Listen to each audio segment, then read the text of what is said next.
This episode of the Boss Rush Podcast is brought to you by, well, you. If you want to learn how to support the Boss Rush family of podcasts, head to bossrush.net or our Patreon at patreon.com/bossrushmedia. Thanks for helping us build something better.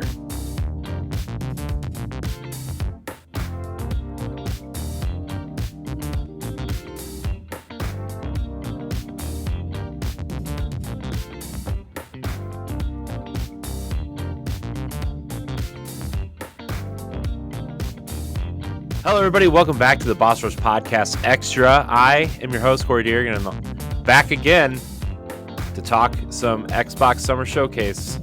There's none other than my fire team leader, my tower casual, my favorite co-host on the Citadel, Mr. Josh Finney. Oh, thank you for having me back. I appreciate it. I enjoyed the PlayStation discussion so much I had to come back and do more Xbox. Josh, you're acting like whenever there's Xbox stuff to talk about, you're not the first person I ask. It's true. It is true. I would ask, my good buddy Ryan McCaffrey or, Jez Corden or, somebody who talks Xbox. But I figured, they're probably busy. So I do like that's the reputation I have amongst a lot of our group of peers is just there's something big for Xbox. Let's just call Josh. Yeah. it's funny because you and I, obviously do Tower Casuals together, and we lean more the Xbox side of things than anything else, I think. And that in the Boss Rush community, I'm kind of getting that stigma attached to me of I'm an Xbox fanboy. I'm like, you know what? Gonna put on the costume, put on the cape, big X on the front. We're gonna throw up the X. Yeah, like the old days, I do find it funny that you say that there's a stigma attached to it, because it's since the Xbox One reveal, it's been a scarlet letter that we wear, that Xbox fans wear in a lot of ways. Right. Yeah. You would think after 10 years that we wouldn't be still going through it, and then, Redfall happened. So yeah, we can touch on that a little bit if you really want to. That Jason Schreier article came out. Yeah, I know that we want to talk not just upcoming. I keep trying to call it E3, the upcoming summer showcase, but. Yeah. I think that going into it, you kind of have to set the scene of what the last couple months have been like for the Xbox division. Yeah. Before we get into today's Jason Schreier post, it's Thursday, June 1st. Jason Schreier, of course, does some of the best reporting in the industry over at Bloomberg, put out a report about the woes of Redfall, essentially. But yes, that game reviewed bad, but compounding Microsoft's problems is the showdown they're having with the UK's CMA regulators. Yeah. The only regulatory body in the world that is nah, you can't do this. And it's not over Call of Duty, it's over cloud gaming. I know. That's so ridiculous. It's so dumb. It's the silliest thing. And now it's coming out that they spent less than 4 weeks of the 32-week investigation on cloud stuff. It kind of feels like it was a last-ditch attempt.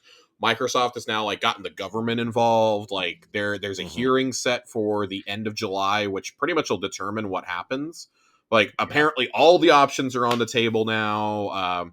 There's the possibility that Activision moves offices out of the UK to France or something, France or Germany, and they get the deal through that way. But Microsoft is apparently still moving to close the deal regardless, because the FTC doesn't have a leg to stand on either. So, right. Well, it's also the CMA is not it's not a government body. Apparently, I was kind of reading up on it. It's just it's very weird. Yeah, it's very Consumer strange. Market Association, something like that. But they almost never change their rulings. It's historically difficult to get that overturned. And for the government to be stepping in and saying, hey, we're going to have a conference on June 12th about this, and then we're going to have another one. We're going to have the actual hearing and decision. I believe it's on July 25th. For them to even step in and say, we're going to do that because Microsoft requested an accelerated timeline is wild. They definitely caught the CMA off guard here. They didn't get the 6 or 7 months of prep they thought they were going to get. Right.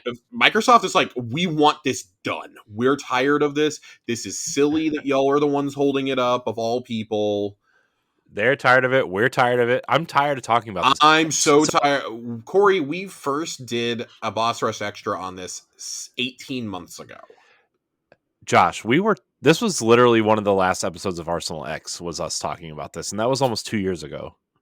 We had the announcement. Yeah, this happened like 3 weeks into 2022 is when this got announced. Yeah. The Bungie purchase got announced the next week. And the Bungie purchase closed last July, and we're still waiting around on Activision Blizzard King. So you have that major woe, when we all know Phil really would have liked this deal to have closed before Diablo 4 released.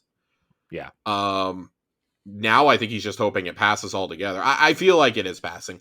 But to compound the problems, you have Redfall, which anticipated game from Arcane Austin, the lesser of the two Arcane studios, but still responsible for Prey and for the awesome Dishonored Death of the Outsider expansion, and one of the worst reviewed games of the year. Yeah, this feels more like Wolfenstein Youngblood, which they kind of also led development on. Man, Wolfenstein Youngblood, we rag on that game. That game got like 6s and 7s though. Redfall got 3s and 4s. It's bad. I don't know if it's 3 or 4 bad, but it's bad. And I would say like 5 or maybe 6 bad. I mean, it functions, right? I mean, like our friend Ray Apollo said that this is the most 6 out of 10 game he's ever played in his life. Yeah. When me and him played it, we played it the night it came out. We haven't touched it again. We probably won't until they at least patch in 60 frames. But it was so bad that Phil Spencer had to go out and do an interview with Kinda Funny Games and basically say, well, I'm sorry, but also like it was very strange to see him come out and kind of say, well, this is on Arcane. And then Jason Schreier's reporting today pretty much backed up that assertion. Everything we essentially thought a month ago when this game came out essentially gets confirmed in this report, that this was a game that back when ZeniMax was still owned by Robert Altman, that the old board of directors basically issued an edict that says, we want live service elements in your games. So that led to such classics as Fallout 76, Wolfenstein Youngblood, and now Redfall. Also worth noting, Deathloop was part of that mandate also, but Deathloop, thank God, managed to get its co-op to work not just decently, but more like insanely well. They did it very well. This was a game that has pretty much been confirmed that it was a game as a service. They were trying to chase that Destiny player base. This started production in 2018. So right about the time Forsaken came out. Man, 2018, that doesn't seem like enough time in this day and age, I feel like, especially with it doesn't and stuff happening. That happens. And then you see I have some notes from that article real quick. Go ahead. There's like the lack of direction, super understaffed, and then like 70% of the studio left during the development. Yeah, between the time that Prey came out and Redfall released, they lost 70% of the Prey team. That's so ridiculous, man. Like at that point, like, I mean, some of the stuff some people were saying, I don't know if this part's true, but some of the people were saying that the rest of the Arcane staff hoped that this game would have gotten canceled by Microsoft when they took over. Yeah, it seems like the rank and file were like really hoping this would get canceled, because I mean, when you go to work at Arcane, you go thinking you're going to work on an immersive sim. You go thinking you're going to work on a game like Dishonored or now Deathloop. I mean, I would argue that Death of the Outsider is probably one of the better, if not the best, Dishonored game. It's funny because all three are like incredible titles. I know. But I mean, so like you have people hoping that the project is going to get canceled, but you also have to look at it, I think, from the Xbox point of view, which the article doesn't really go into too much, other than like basically Phil Spencer and Matt Booty were like, well, we're going to let you do your thing. You're Arcane. Yeah. You put out Prey. Your last game was Prey. We trust you to do this. And that it's kind of a catch-22. It's either you go in and micromanage and everybody gets upset at you in the press. They get upset at you for micromanaging and like, oh, Xbox isn't letting them do creatively what they want to do. Or they come in and they say, hey, we're scrapping this game and canceling it, which one could have really affected morale with the higher ups at that point. And you don't want to piss off the directors because they helped make Prey. You don't want to piss them and department heads off, but you don't want to set a precedent of, oh, we bought a company, we're canning your projects that were in development. Mm-hmm. But also, you're going to get crucified if people find out you canceled an Arcane game. Right. So what are you supposed to do at that point? Right. That's kind of the central question here, and I think the solution basically comes down to like, this is far from the first time that this has happened with an Xbox exclusive, and it's getting to the point where I know that Phil wants Xbox to, and he's stated this, he wants it to be a place where creators can come and do whatever they want to do. Like, look what happens when you give Tim Schafer an actual budget. You get something like Psychonauts 2. Yeah. Look at what happens when you make it to where Obsidian isn't going and crowdfunding every single game of theirs. Mm-hmm. You know? Yeah, but at the end of the day, you need some sort of oversight, right? And I think you can let creativity thrive, but also you need to have producers in place to make sure they're hitting their timelines on these things. You need to have, some sort of, not necessarily Matt Booty or Phil Spencer every time, but like their lieutenants come in and be like, hey, how's this game looking? And have them sit down and like play a little bit of the game and kind of see the direction like every 6 months or every, I don't know timelines. I'm not a game director. 100%. Right? You know what I mean? 100%. No, 100%. When you have a milestone review, they need to be in the office. Mm-hmm. Like you look at how much they were getting involved with the Initiatives game, right? And that game's still not out yet. But how many times that Phil and Matt were tweeting about going down there? How many times Matt Booty has talked about going out to see Fable? As recently as last September, he was like, man, Fable looks great. I really can't wait to show this game off to everybody. Mm-hmm. And the reason why we haven't seen it though is because of Playground, not because of Matt, not because of it's Xbox, a little bit of both. That's a whole nother topic entirely for another day, I think. But it comes down to also, I think you have to look at who's over the general ZeniMax Studios. And I'm not saying that Pete Hines is bad at his job, but he's a guy who came from marketing and is now overseeing studio groups. Yeah, and I think that's the wrong move. I think that's absolutely the wrong move. If he's from marketing, stay with marketing. To be honest, I think he's probably a little bit better than Aaron Greenberg at marketing things. I would say definitely, but I'm just throwing that bone out there. But he shouldn't. He's good at what he does. Don't give him a job similar to something like Matt Booty, right? Like he's not right. That's not his job. His job is to market the game. You need to bring somebody else up from inside of Xbox to kind of go and oversee those studios. Maybe you even get... I have a feeling, because I had a friend who suggested this, that, well, why don't you move Sarah Bond over there? And my problem with that is I really think that she's being prepared to take over Activision Blizzard when it comes in. Oh, really? I think that she's going to oversee those studios in conjunction with like Rod Ferguson. With Rod and with Mike Ybarra's over there at Blizzard right now as the studio head. Rod, of course, leads the Diablo 4 team, but has experience running. They're both Xbox people too, right? But I mean, so that I think too, as a way to like oust older leadership over there, and get people that Phil trusts in place. But at a certain point, someone needs to be appointed to oversee Bethesda. I don't know if there's somebody inside of like. Maybe see if Ashley Chang, who is one of the directors at Bethesda itself, see if maybe he wants to take over overseeing all of ZeniMax's operations.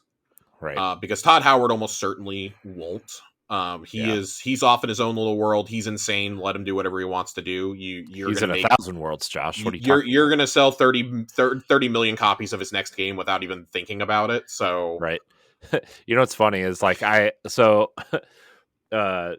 Corden tweeted out that he wanted fishing in Starfield. Mm-hmm. Yeah, he's like, I want them to bring the most important update from Skyrim Special Edition to Starfield fishing, and like I had to scroll down to read the rest of the tweet, and I thought he wanted them to put Skyrim in Starfield, and I was like, that would have been funny. I would enjoy landing a spaceship in the middle of Solitude.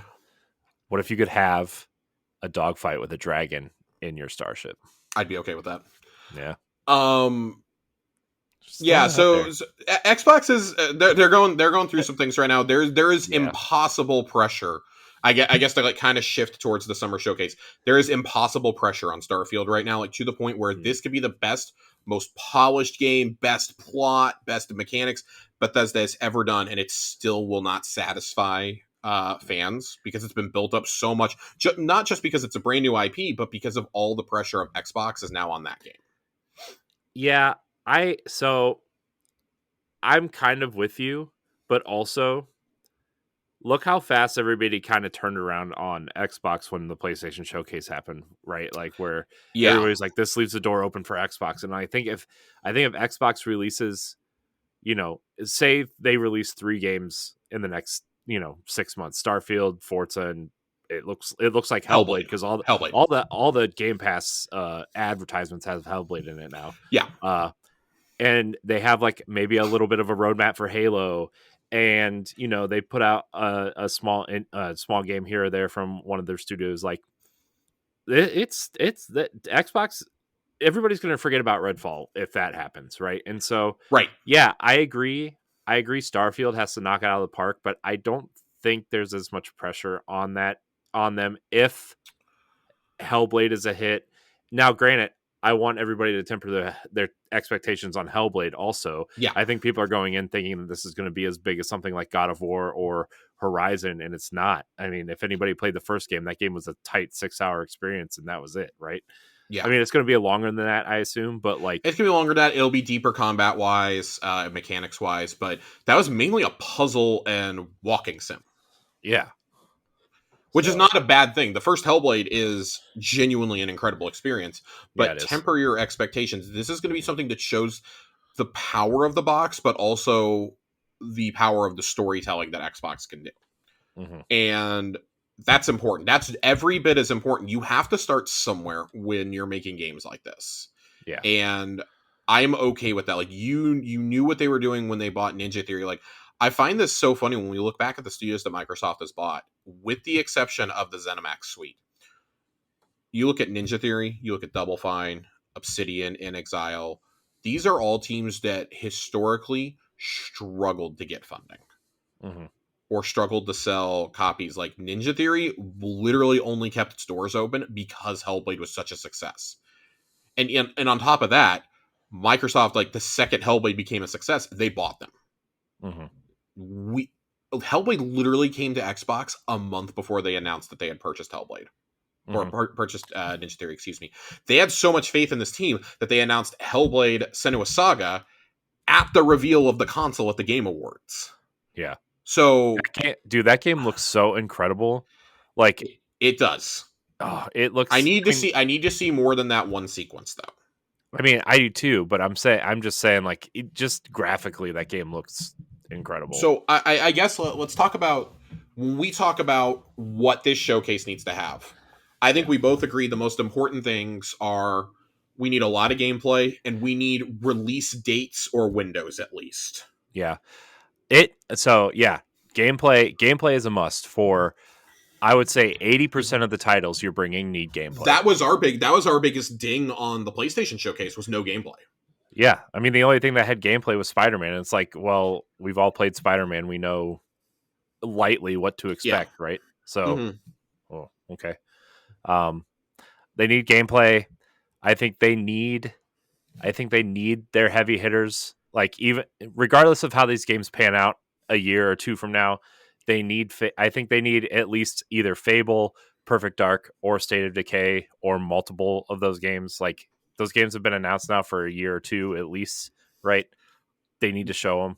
Yeah, I mean, I would say there's a list of games that have been announced since the. Do we want to go over that list? I'm gonna go into this. I made this list up of things that I think are in order of locks, which is like I 100% expect them to be there.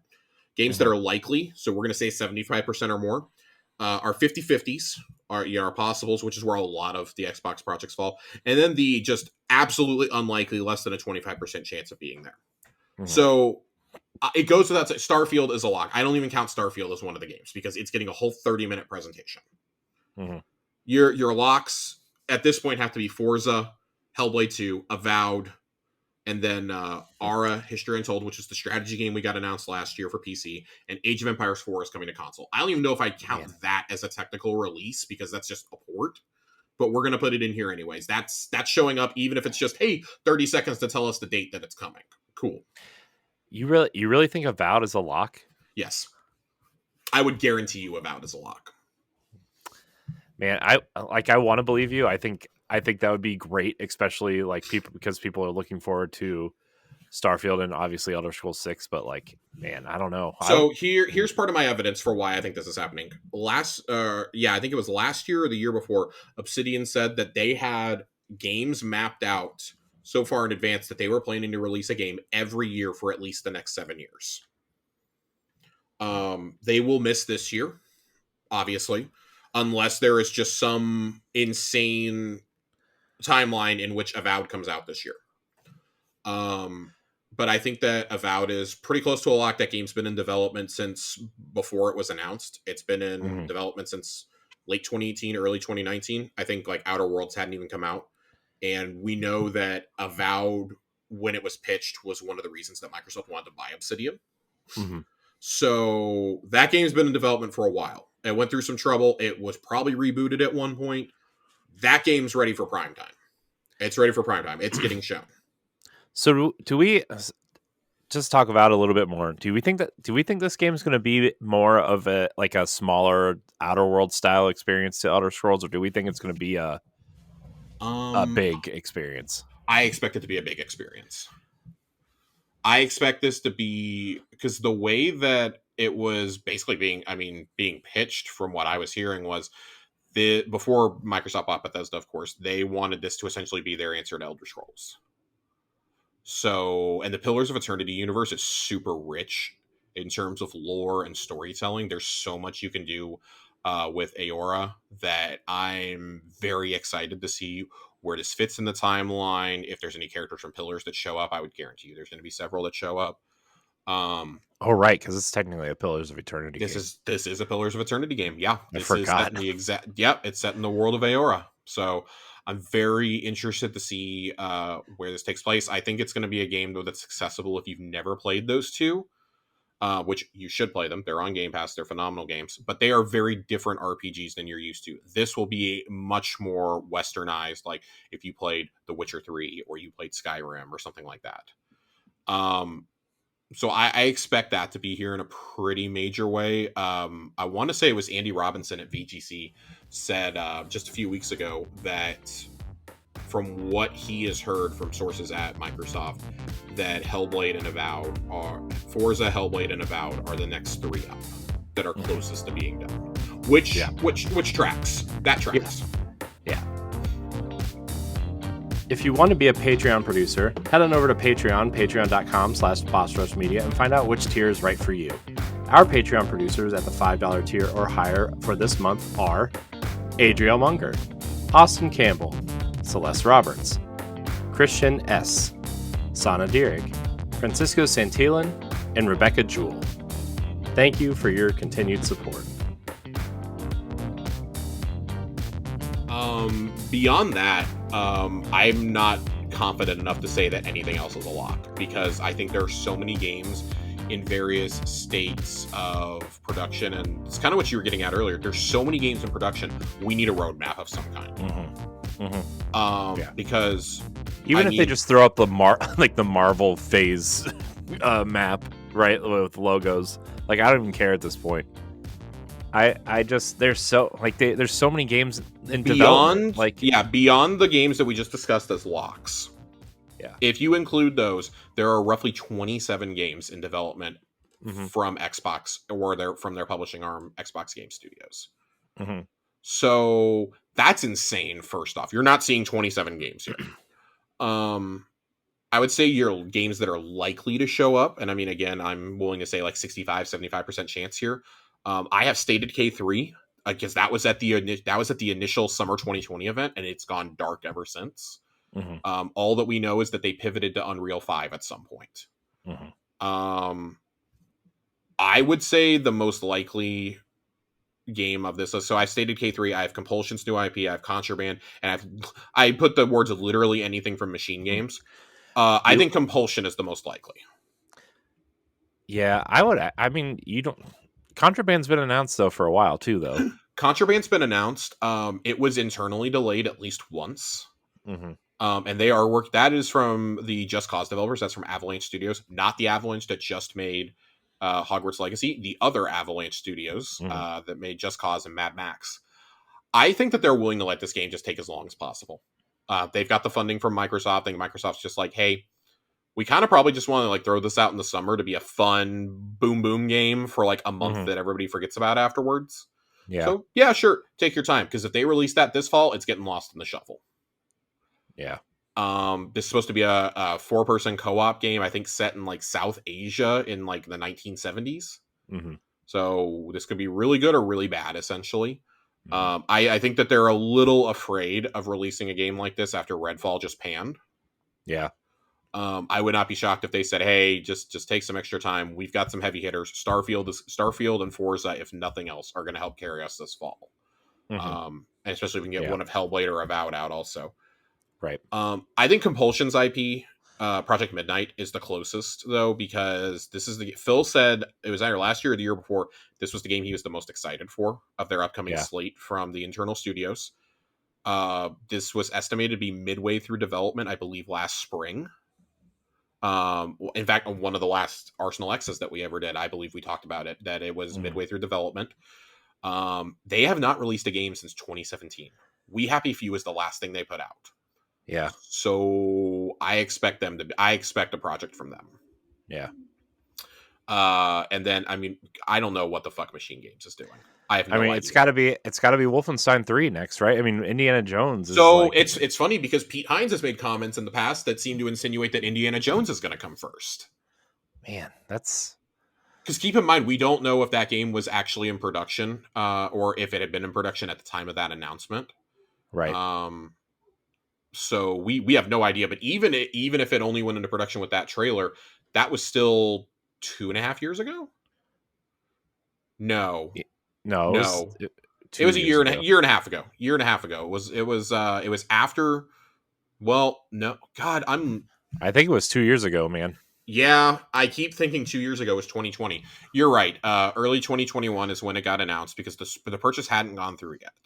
Yeah. Because you and I debated it back then. Like, is this going to be a multi-platform game? Is that part of the sale? And that's still a question, though, right? Is this going to be multi-platform because it happened before the purchase? It would almost certainly be, barring a Wolfenstein 3 or a Doom 3, it would almost certainly be the last multi-platform ZeniMax game. Yeah. From a non-ZeniMax online studio, I guess I should say. Right. But 2.5 years might be enough to show something. The average AAA game, I think it was Jason reported on this when people were like, oh my God, how did Jedi Survivor come out in like 3.5 years? Completely work from home. And he said basically that anybody who expects a AAA game to go into development now and still come out on this run of consoles is kind of crazy, because it takes 4 to 5 years to make a big budget AAA game on the level of like Horizon or God of War. So I wouldn't be entirely shocked if Indiana Jones came first. They did release a lot of Wolfenstein in a very short period. But I mean, the last real installment was New Colossus, and that was 2017. Yeah, that game's amazing, by the way. Those games are awesome. It's but you can say that about like all of the Bethesda studios. I think have put out games that just like kind of went under the radar, with the exception of Doom and Doom Eternal. Yeah. I mean, yeah, man, like those are perfect. I think those are perfect games for Xbox to put on Game Pass. Those are huge AAA games that people may or may not know, right? I mean, Wolfenstein, obviously, probably bigger name than Dishonored, right? And definitely, 100% bigger. Those games are like, when they announced the sales numbers of Wolfenstein 2, I was shocked they were so low. I mean, Dishonored is even lower. Dishonored 2 really struggled to make its but I mean, Wolfenstein's been around forever. People know what Wolfenstein is. That original Xbox game is incredible. I mean, And not only like that, obviously, it's been around since the Super Nintendo days. yeah, I know, but I'm saying like when they like really Yeah, brought it back in like a meaningful way, that original Xbox game yeah, was awesome. I The still have the it. the Activision one was good too. The Raven one, Yeah, right? Raven developed that one. That one yes. was pretty good too.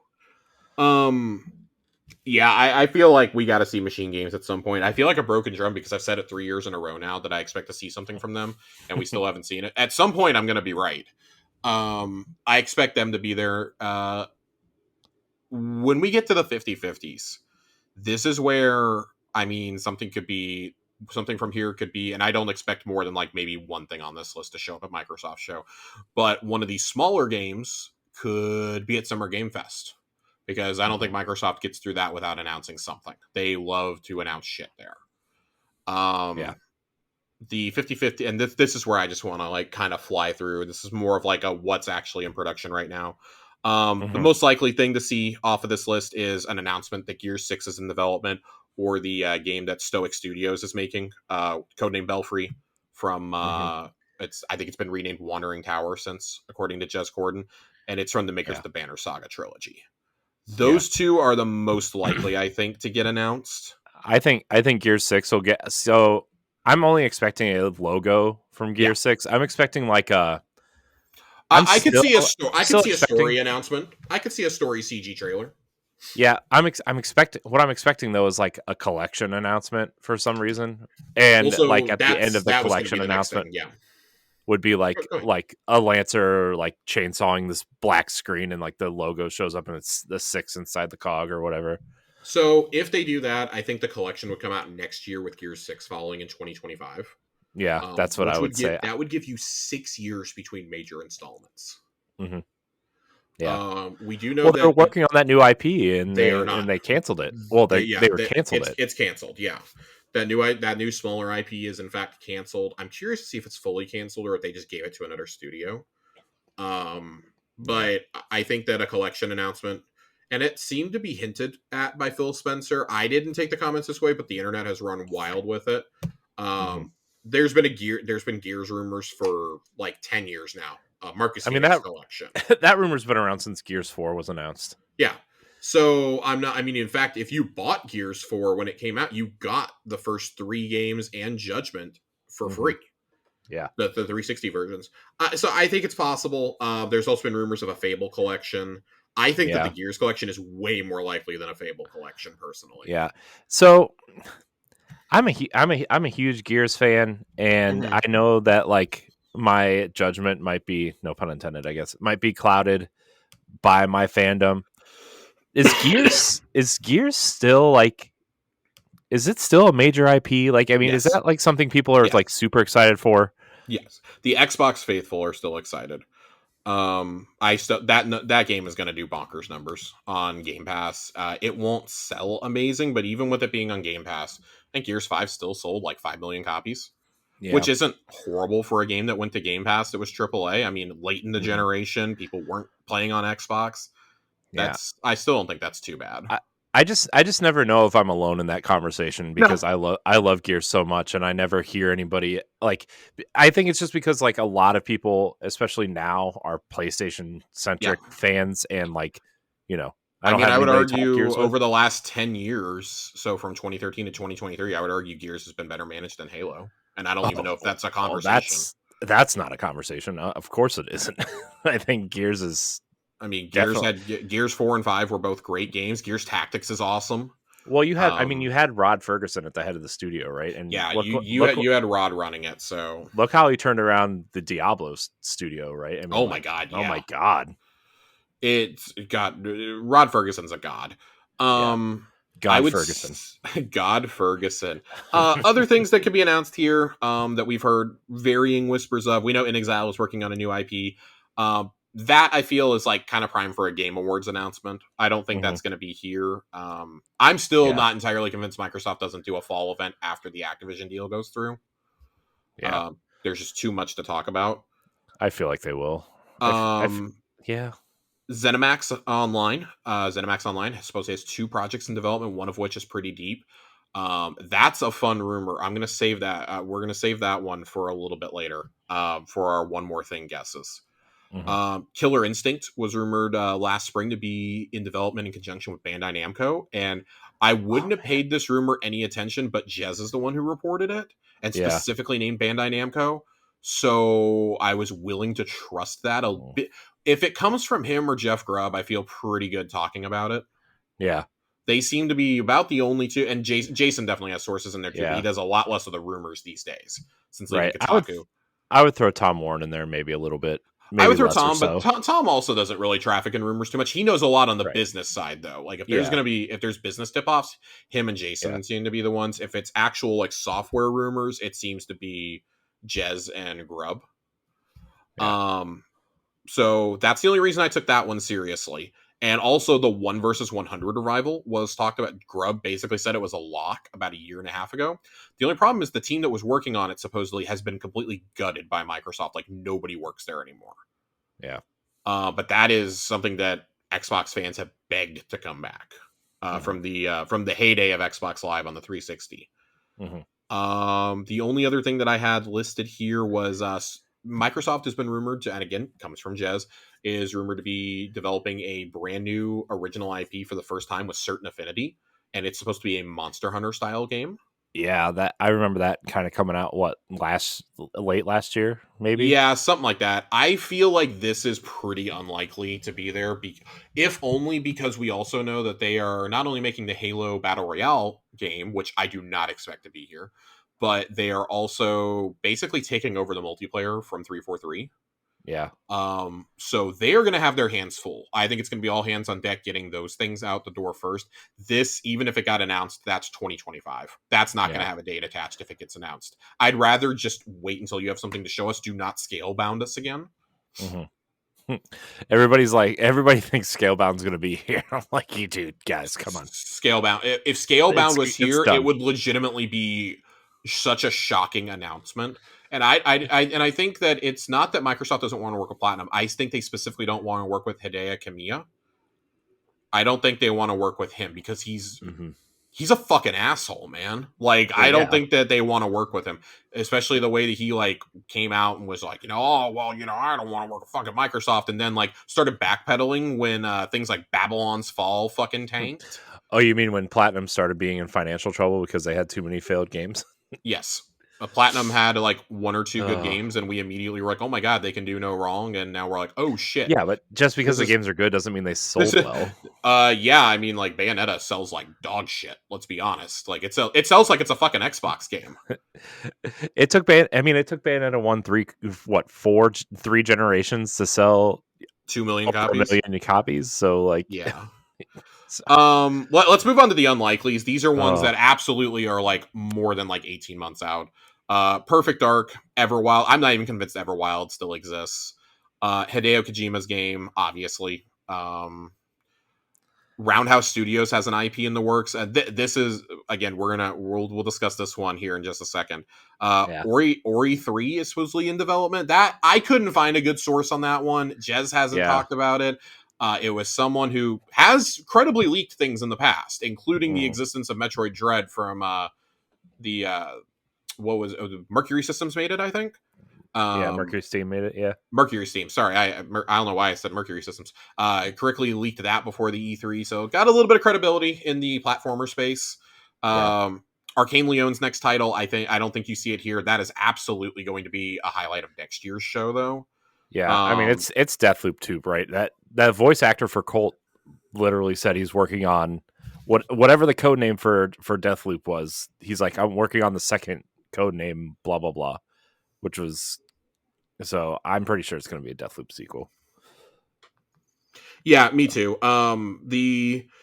The actor who plays Colt, I'm completely blanking on his name, revealed he was recording something for them last year, and people are like, "Oh, it's probably gonna be Deathloop DLC." I'm like, dude, this is Deathloop 2. Like, no, it's Deathloop 2. Yeah. And then there is an unknown codename Wormwood from some studio at ZeniMax. We don't know who, but it is supposedly an RTS that is in development. I wonder if they'll do that in conjunction with World's Edge.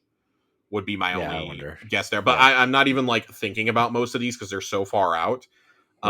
Your updates, it's going to be pretty standard. Let's be totally honest. It's going to be totally standard here. Halo, Sea of Thieves, Grounded, Fallout 76, ESO, and Minecraft. It's the standards. I hope they fly through this shit. This is the shit I really wish they would just give to Jeff Keighley, honestly. Or that they would. You remember when a couple summers ago they were like, "Hey, we want all the attention to be on new stuff at our conference, so we're going to announce a whole bunch of stuff like updates to our games and like little things ahead of time, or like we're going to do a 20-minute pre-show." This is the stuff you need for those kinds of things. Yeah, I understand this is when everybody is watching your show, but it takes the life out of it when I got to hear about quality of life updates. Right. Especially when it's like right in the middle of the show, and it's like that's when all the kind of not so exciting stuff happens anyway. It's like you kind of tune out. It's like, oh man, don't need that. Yeah. So let's talk about my favorite section here. Wild guesses. Oh, well, let's talk about other possible games that can show up. Non Xbox games that there have been either inklings or like strong indications that could be there. There's been a lot of smoke around the Persona 3 portable remake. That I feel like where there's smoke, there's fire. I think that's either here or at Keighley's show. I think Keighley has the Persona 5 spinoff, and I think that Microsoft got the remake along with the announcement of the spinoffs for 3, 4, and 5 are all coming to Xbox also. Yakuza 8 feels pretty like that feels like a layup waiting to happen because the Yakuza team is doing a live stream this week. Or the week of this showcase. They're doing it on like the 14th or 15th, I think. So again, Like a Dragon was huge on Xbox. All the Yakuza games have done great numbers. Sega's talked about it multiple times. It's part of the reason that we got Persona finally, was they saw the numbers. So that feels like Kobe it. That feels pretty easy. Stalker 2, I assume Stalker 2 is here. Yeah, they tweeted out today that there's a lot of leaks going around. They got hacked. They got hacked. Unfortunately, I feel like they're going to be here. That game, of course, was the showstopper in 2021. That was probably the highlight of the Xbox show, frankly. That demo was awesome. Of course, they're in such a horrible situation over there in Ukraine that if they're not there, I wouldn't be shocked. But they said they're trying real hard to make sure this gets out this year. They've shifted all development to the Czech Republic. There's another game we have to talk about, though, that was another highlight of the 2021 show, Replaced. Replaced was supposed to be at Summer Game Fest last year also. They are a team from Belarus, which neighbors Ukraine and has really close ties with the Russian government. They also were shuttering their studio and moving out of the country to continue development. So I feel like that one probably surfaces at Summer Game Fest, but we're definitely seeing it this summer. Again, both of those are day one Game Pass games already, and timed exclusives. The last one I have here is, and I have a question mark on this list because I'm not entirely certain. Microsoft is the one studio or the one platform holder that likes to put out early access games, and they haven't really done one in a while outside of Grounded. I genuinely wonder if they've struck a deal to get Hades 2 to Xbox, not as part of Game Pass, but just to Xbox early. Yeah, I was thinking that earlier too. Hades was very popular on Xbox. Of course, we had at the 2021 show, we had the announcement it was going to launch straight into Game Pass.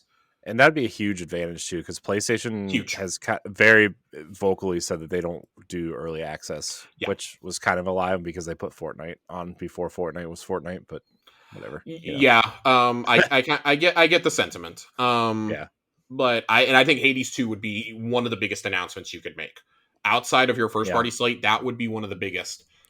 But let's talk about the real big things that they could do here.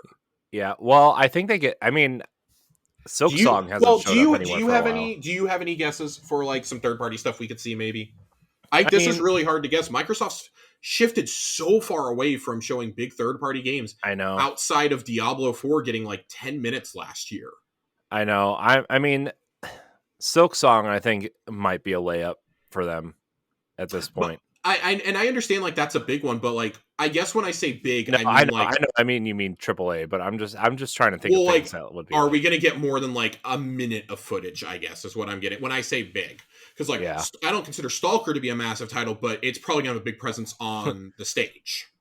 Well, my layup would have been Assassin's Creed, but PlayStation has the marketing deal for this one, so I think. I think that it's a representation of like Microsoft. I think got burned really badly on Cyberpunk 2077.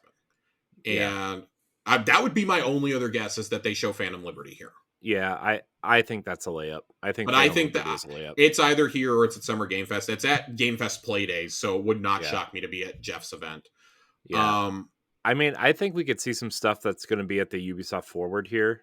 It's happening in the next day, though. Like, yeah, I know, but I mean, I think you could see like an Avatar trailer, and they could be like, see more at the Ubisoft Direct tomorrow. That's true. So I'm gonna bite my tongue, because I'm ready to get into the wild guesses. Well, the thing here is too is like there's games that I think would be a good fit here, but I know they're going to be at Summer Game Fest instead. Like, the Borderlands account tweeted something out the other day that said, "See you this summer," and I'm like, what does that mean? Does that mean Borderlands 4? Does that mean Tiny Tina DLC? What does that mean? Yeah, God, man. There's nothing I want to see at this show less than something from the Borderlands team. I'm going to be totally honest. Yeah. Nothing would suck the wind out of my sails more than seeing something from Gearbox at this show. Yeah. It's not that I won't enjoy it. It's that I think Xbox has moved beyond needing to promote games like that. Yeah. I mean, Tiny Tina's had the marketing deal with PlayStation. And I think that Microsoft was like totally cool with that, honestly. Yeah. I look at the trend of like the third-party games that they choose to showcase, and it's more stuff like Stalker 2 and like Plague Tale Requiem, with the occasional, like last year was I was kind of surprised last year, because the last 2 years they hadn't really shown anything major third-party. And in stark contrast to the Xbox One years, when they had Call of Duty marketing for so long, and then they went in on Anthem and on anything that EA was doing for so long. And you think we could see it? You think we could see a Dragon Age 4 trailer here? I guarantee you it's not there. I mean, I'm just trying to think of things that like. So, well, my problem is Jeff Grubb has already said do not expect to see this year, because EA is not doing an EA Play. So that tells me EA has nothing to really show this year. But also, if you're going to have Avowed and Fable, why on earth would you want Dragon Age at the same event? That's what I keep coming back to. Yeah, that's true. That's 3 medieval fantasy RPGs at once. And Hellblade 2, which is like still high Hellblade. Fantasy. Yeah, you have like 3 high fantasy games minimum. That's if like that, and that's not including like the ESO updates and things like that. I can't see it happening. Yeah. My wild guesses here, though, I'm going to go in order of like most to least likely that we get announced here. Fable. I am not prepared to fully jump on the Fable conspiracy bandwagon, because I still believe this is probably 18 months out. Even if they show it, it's going to be extremely early in-engine gameplay. Yeah. I was not willing to buy into Fable being here. I was telling people, I think I told you, I might have told you, or it was our friend John, that I told as recently as Monday night, I guarantee you this is not showing up. An hour later, we get the teaser video with the glitter trail and the Fable 1 music playing. I was so mad. Corey, I've never been so mad at a prediction in my life. I'm now forced to consider that Fable is here in some way, whether it's a collection, whether it's a remaster of the first one since Anniversary sucked so bad, or is it going to actually be Fable? Like, there are a number of possibilities here. I think Fable is here in some capacity. It would make sense for it to be the one more thing. Yeah. To lead into Starfield. My next one is one that we got the rumor last summer, right around the time of the showcase. It was I think it was in the week leading up to it. And it was from Andy Robinson at VGC, so I was willing to put some stake in this. That Banjo-Kazooie is in development at a secret studio, that they're not ready to say who it is, only that it is not Double Fine. Yeah. Because Tim Schafer has explicitly said they are not making Banjo-Kazooie. That he is only focused on brand new IP. And everybody was pointing at Playtonic. I'm like, Playtonic already said they don't want to work on Banjo anymore. I mean, stranger things have happened. Things happen when you back a brink struck of money up to people. I'm aware, but that was like 3 or 4 years ago. I've long gone on the record that Toys for Bob was my preferred studio. And I was about to say Toys for Bob. They're making fucking Crash Wumpa League instead. Yeah. I mean, Call of Duty maps. I fully, if the Microsoft deal would have gone through already, I would have fully expected Toys for Bob to be making something like that. They would have just thrown the logo up on the screen with like music and like banjo dancing around, and we would have all lost our shit. You would have just had to put a puzzle piece up on the screen with the music, and we would have understood. That's all you would have had to do with this. This is the easiest announcement in history to make. And I really feel like if Banjo gets announced here, it's not because they're ready to announce it, but it's because that's the only thing they can like shove into the show that they weren't planning to do after the PlayStation showcase. And it takes months to make these trailers and demos. They need something like, and I know everybody watching is not going to be like rooting for kids games, but they got to put something else for kids that's not Minecraft. And I know like the writing in Banjo is not exactly for kids, but like my conspiracy is that Mojang is making a secret game, and I think it's a non-Minecraft game. Finally, I think Mojang is doing a Viva Pinata revival. I mean that would be awesome. I have no evidence to support it, but I have an extremely hard time thinking that Microsoft saw the insane success of Animal Crossing New Horizons and did not go, what the fuck? We have Viva Pinata sitting right here. Yeah. Viva Pinata has that appeal to kids, but also the nostalgia factor. It's like the one good thing that Rare has released that has worked at launch. Not that Sea of Thieves not good. Sea of Thieves took a long time to get there. But it's the one thing that worked at launch that they've made under Xbox. It's true. Watch, I'm begging for Banjo and Viva Pinata, and you know what they're going to give me? They're going to give me fucking Cameo. That's what they're going to give me. No, God. Yeah, because we need another high fantasy magic RPG. So while we're talking about revivals of Rare, though, I want to get this out of the way real fast. I'm doing some on-the-fly research here. Do we know who... Oh, God, dude. So there was a rumor several years ago that it was the first time we heard about Pentiment. And it was from Daniel Ahmad, who's he occasionally traffics in some rumors, but he's mainly an analyst. Had a whole lot to say about Obsidian, and everything on there has come true so far. And it was that Obsidian had a secret project, and it's not Pentiment. And it's not grounded. It's something that they are working on that is unlike any game they've ever made before. And the rumor at the time was Conquer. And I heard this back in like 2000, 2001, somewhere in there is when this rumor came out. Yeah. I have since not been able to resource this. I'll see if I can find it before our E3 show, but Conquer would fit that pretty well, I think. Yeah.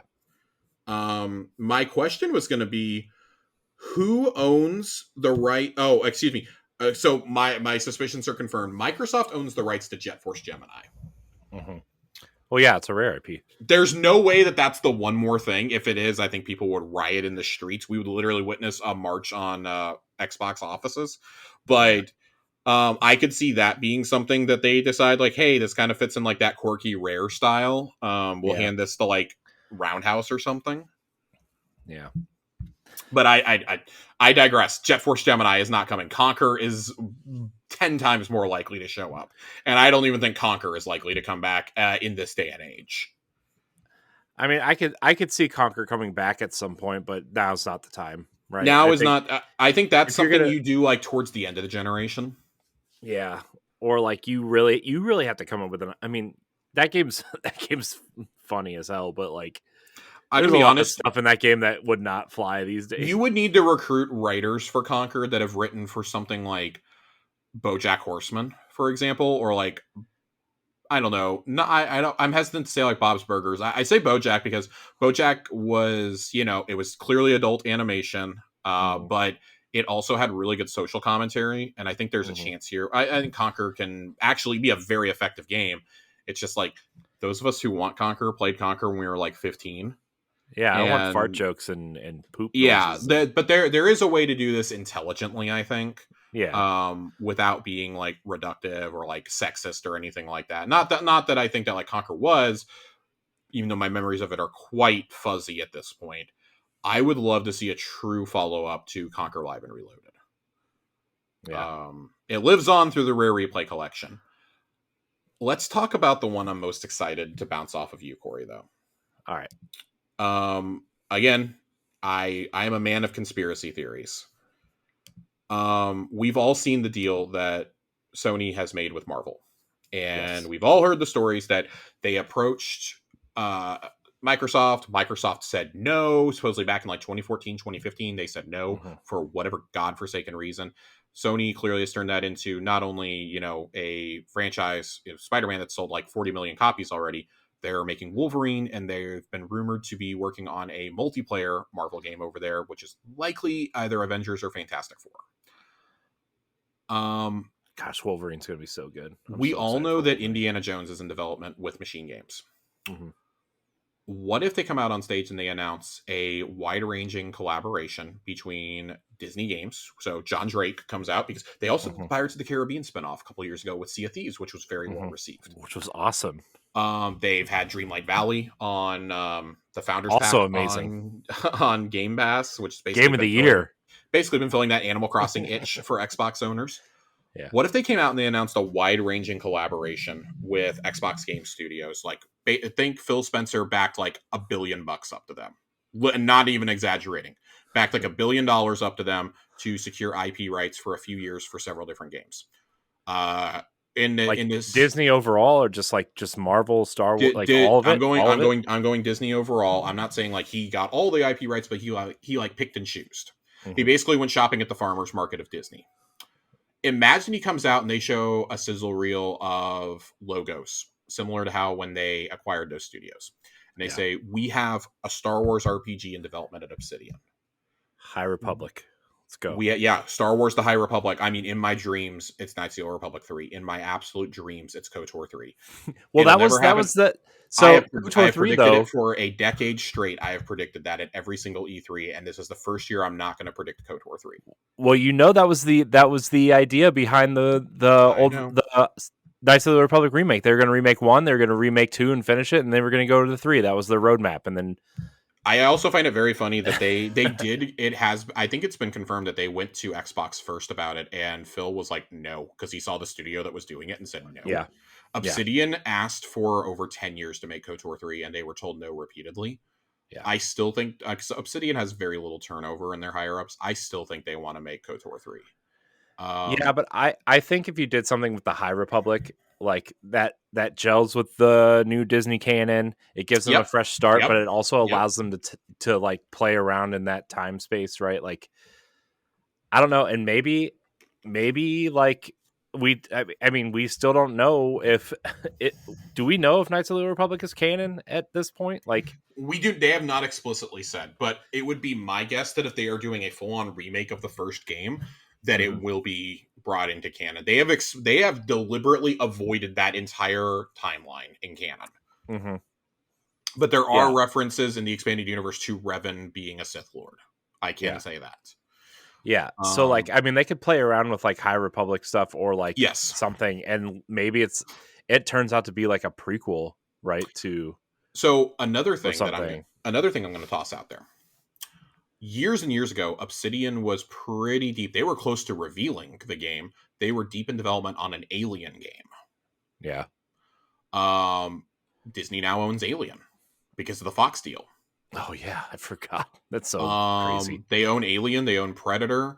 We heard the rumor last year that there was the possibility the Coalition was working on a spiritual sequel to Republic Commando. Yeah. Oh man.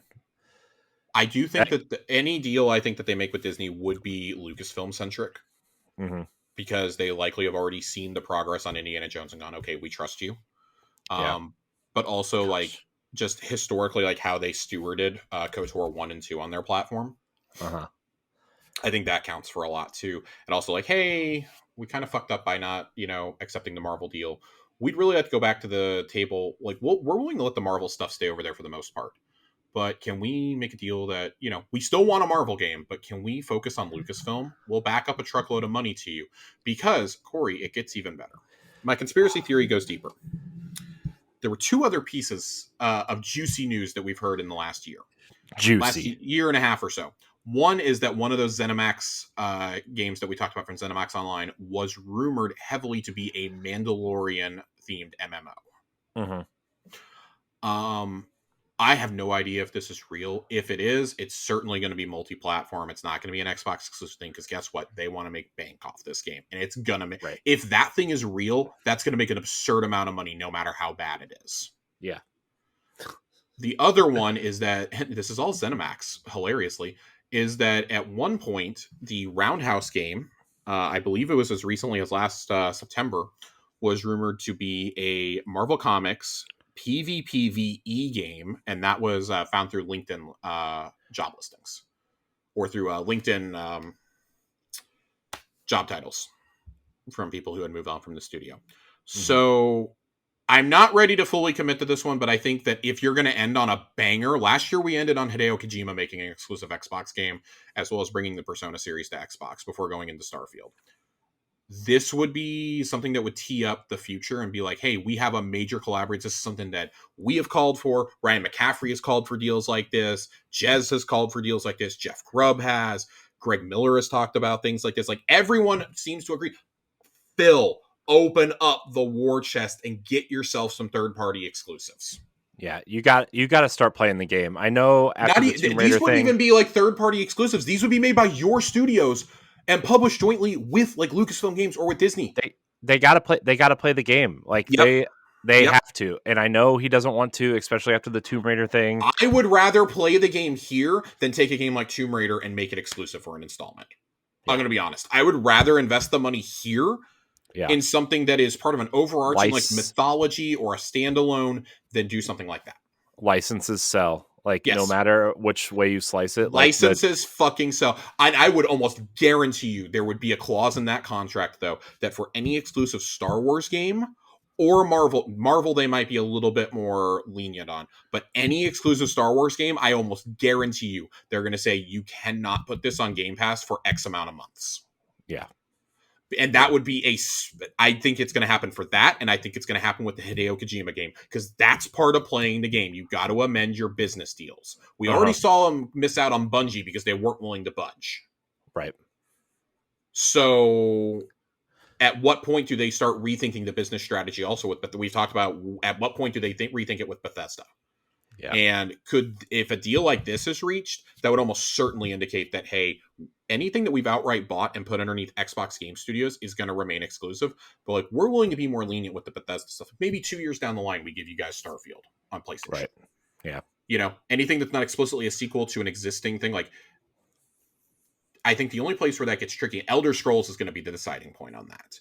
Because you don't spend $8 billion to not make that exclusive. At the same time, you're looking at the dollar signs in your eyes.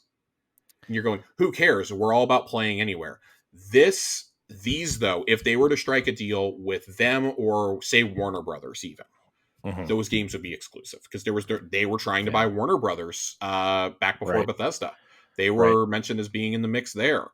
Maybe they just the only thing is though you don't get those studios, but you don't get those IP though. That's the problem. That's why that deal falls apart. That's why it didn't work. I mean, I still maintain I would have made the deal purely for Rocksteady and for NetherRealm, but that's again another pod entirely. Yeah, I would have done it, but also that deal is going around before the heads of Rocksteady left. Right? What's his name left? Yes, that was going around. That was going around right about the time of the PlayStation Showcase where they revealed PS5. Yeah, that was such a big deal. CNBC is the one that broke the news, actually. But we were all trying to get sourcing. Yeah, that could have been part of the deal, though. We're like, hey, we'll agree to buy these studios if you give us the licenses to these IP for X amount of years, right? Like maybe. Yeah, I mean, I could see them striking a deal with imagine that the long rumored exclusive Superman game was real. Yeah, you know, imagine that was a real thing. Like, again, any major IP like that, I think that the deal would be you cannot put this straight on Game Pass, but you can do it after we've gotten through the initial sales wave or after we get through that holiday period. You can then do it. We'll let you bundle it with consoles, but you're sure as hell not going to put it on Game Pass right away. And I think that's unacceptable. That would be similar to like how EA does it, right? Also, I said I was going to circle back to this. You said Ubisoft. Maybe the first trailer for Massive's game. Well, massive Star Wars game. I know the Ubisoft Forward is the next day, right. but what if you show it here? And because they said they have one unannounced game to show at the Ubisoft Forward, what if you do the trailer here and they did deep dive during the Ubisoft I Forward? forgot Massive was making a Star Wars game, and they historically have gone in on the Division. Oh, man, dude, the look, Star Wars mixed with the Division is going to be awesome. Like I'm secretly hoping that they're the ones making the Republic Commando style game. Oh my gosh, that'd be so cool, man. I need them to make either a Republic Commando spiritual sequel, a Dark Forces spiritual sequel, or a Mando game. Those are the three options that you have. But if it's a Mando game, you better let me create my own bounty hunter. That's all I'm going to say. Yeah. Corey, I have one more wild take for you here. This has like a 5% chance of happening. 5? That's more than none. There is precedent for this. Peter Moore famously has walked out on stage twice before with tattoos. One was to announce Halo 2, and one was to announce Grand Theft Auto 4. Both times, the roof absolutely blew off the building because they were so unexpected. Especially Grand Theft Auto 4, which historically to that point was seen as a PlayStation franchise. Yeah, that was a massive moment for Xbox. That was a massive moment for Xbox. Corey? Yes. What partnerships have they had on Game Pass that you can that specifically during the pandemic that kind of took us all by surprise? I believe it was one Grand Theft Auto 5 and one Red Dead Redemption 2. Yeah. Have been on there multiple times. Yeah. I mean, there's also been if you want to go take two, I mean, NBA 2K was on there for a while. Like the golf game was on there for a while. Like they've warmed up. They're getting cozy. They've enjoyed a decent relationship. I was not prepared to put this on my predictions list until I saw it not appear at the PlayStation. There's two reasons. It was not the PlayStation Showcase, and there were comments by the CEO of Take-Two on CNBC about a week and a half, 2 weeks ago, where he said that they expect to make $8 billion in fiscal year 2024. You do not make $8 billion as Take-Two unless you know Grand Theft Auto 6 is coming. Corey, what if the one more thing is just the logo for Grand Theft Auto 6, because this is one of the only franchises in the world you can put the logo up, you can put the date, and that's it. People will buy it. It will instantly be the best-selling game ever made. I was thinking about GTA 6. I was also thinking about BioShock a little bit, but I think Ken Levine not being attached to it might not have the same effect as just the logo. But yeah, Grand Theft Auto makes the most sense, I think. I think that this has like roughly a 5% chance of happening. I am not putting any sort of stake in it, but I got thinking about this last night. And if there was, we just talked about how Microsoft doesn't really put a lot of stake in third-party, mega games anymore. But what if the deal they have here is even just on par with what Grand Theft Auto 5 next gen got for PS5, where you got $1 million in your Shark account every month from that announcement until like 6 months after the game came out or something. They did something like that. What if it was just a deal like that? Like, oh, we'll give you X amount of Shark card money for the first 12 months the game is out on Xbox. Yeah. Even just something like that you will see a pattern shift for the kids who play that only on there. If you're going to invest your marketing dollars, I would, if I were deciding how to spend marketing dollars with third parties, I would sit there and go, okay, cool. So you guys got Metal Gear Solid marketing. You got Alan Wake 2. That hurts a little, but okay. You got Dragon's Dogma 2. You've got Capcom basically locked down. Well, we're going to go talk to Rockstar. You guys keep doing that. We're going to go throw the same amount of money at Rockstar just to have Xbox on every fucking commercial for this game. Yeah. Anytime you see it on TV, Xbox logo. Every time. Oh my gosh, man. That's like... Because Grand Theft Auto is one of the very few games that just transcends pop culture. Yeah. That would be the ultimate, we're blowing the roof off here at the very end. Oh, but we still have 30 minutes of Starfield to give you on top of that. Here's Todd Howard. Bye, guys. Yeah. I mean, yeah, that would be... And that'd be a way to go. My only other evidence is they are showing this in movie theaters. They are showing this thing in movie theaters. They are doing watch parties around the world in Los Angeles, Sao Paulo, Warsaw, and somewhere else. I forget where else. I think Sydney. I would have to think if you're doing all that, okay, yeah, you're expecting this to be big because Starfield. But if you're gonna show it in actual movie theaters, I have to think you're gonna drop something that nobody expects. You have to have something big, right? What is more unexpected than fucking Grand Theft Auto? Yeah. With Microsoft's pattern, and this would be their one third-party game that they invest in. Yeah, and then all the money that people are going to the theater to see it will pay for that marketing. Some of that marketing. They'll pay for some of that marketing. I mean, they're free tickets being given away tomorrow morning. By the way, by the time you're listening to this, they're already gone. But yeah, that is the only third party announcement that I can imagine that would set off a reaction. Like Yakuza and Persona, cool. That shows that you're investing more in the Japanese market. Those are kind of expected after the last couple years. Yeah. Grand Theft Auto, though, would send everybody into a frenzy, and if they can nail it with their first parties, you're talking, this might be like the best showcase ever at that point. Mm-hmm. But again, I expect an IP collaboration or like Fable or Banjo long before you get fucking Grand Theft Auto. If Banjo gets confirmed earlier in the show, all bets are off. Here's the thing. I think Banjo would be a cool announcement. I don't think that's a one more thing announcement. I think that's I think the nostalgia factor, that's absolutely a one more thing. Man, but if you end with Grand Theft Auto, you have to begin with Fable, which, if that's going to be there. I don't even think you have to do that. I think they kick the show off with either Hellblade or Avowed. If they kick off with one of those two, you're in for a wild show. If they kick off with one of those two, that shows confidence, in my opinion. What if they kicked off with all three?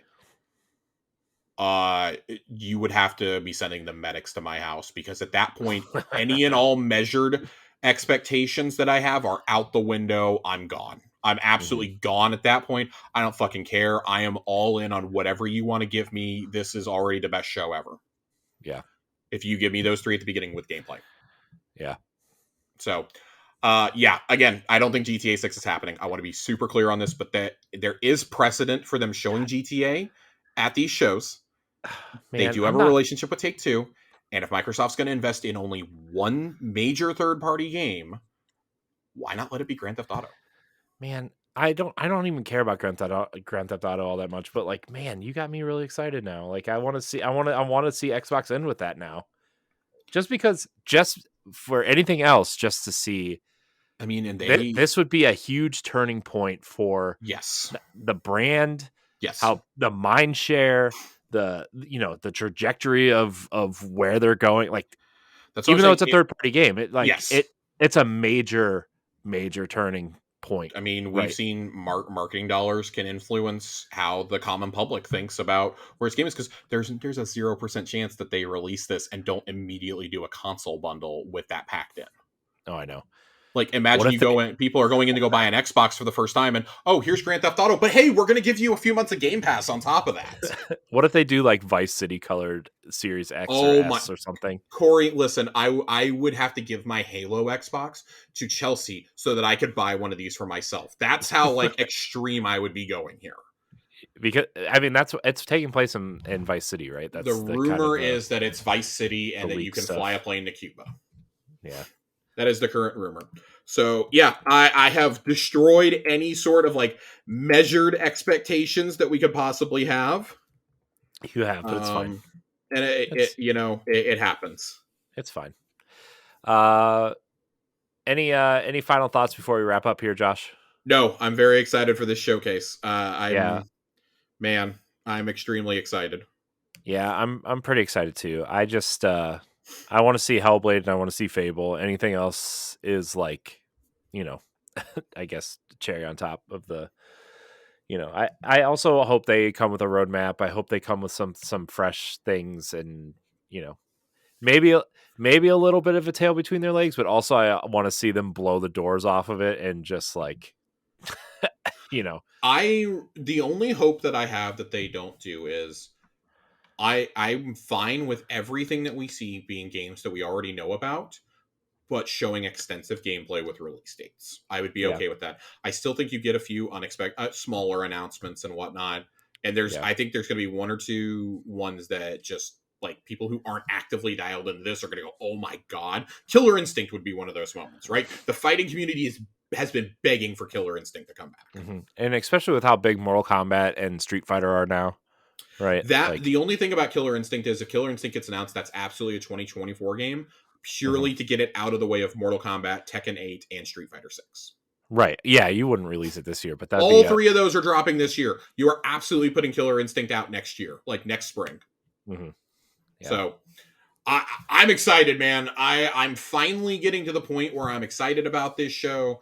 There's so much that they have in the works or could have in the works. Rumors abound. I am excited to see what happens here. Yeah, I'm pretty excited too. So that's going to be it. We're going to come back after the showcase. Hopefully we'll be able to talk about it. I know you're doing something with Ray probably that day, but maybe that Monday we'll come back and do this and talk about it and everything. So Josh, thank you for your time tonight as always. Appreciate you. Absolutely. Appreciate your Xbox insight and knowledge. I want to thank everybody out there who's watching and or listening. You can catch all of our content on bossrush.net, on YouTube, and all those regular old places. Until next time, we love you. Goodbye. The Boss Rush Podcast is a product of Boss Rush Media, LLC, and is recorded from our headquarters in Akron, Ohio. This show is produced, written, and directed by me, Corey Dirrig. My co-hosts are Stephanie Klimov, LaRon Dawkins, and Edward Barnell. You can find Stephanie at Klimov_author on Twitter and Instagram, as well as on the EXPcast. You can find LaRon at Exodus803 on Twitter, Instagram, Twitch, and YouTube, and also on Crossroads, the video game podcast. You can find Edward at ThatRetroCode on Twitter and Instagram, as well as hosting Nintendo Pow Block. You can follow me on Twitter and Instagram at IamCoreyInHD, and find me hosting Tower Casuals, the Destiny podcast, and co-hosting Nintendo Pow Block. Find the Boss Rush Podcast on all social media platforms at Boss Rush Podcast. You can also follow Boss Rush Media and the Boss Rush Network on all major social media platforms. Join the Boss Rush Network Discord and Facebook groups to interact with other friends and fans. Thanks for listening, and we'll see you next time.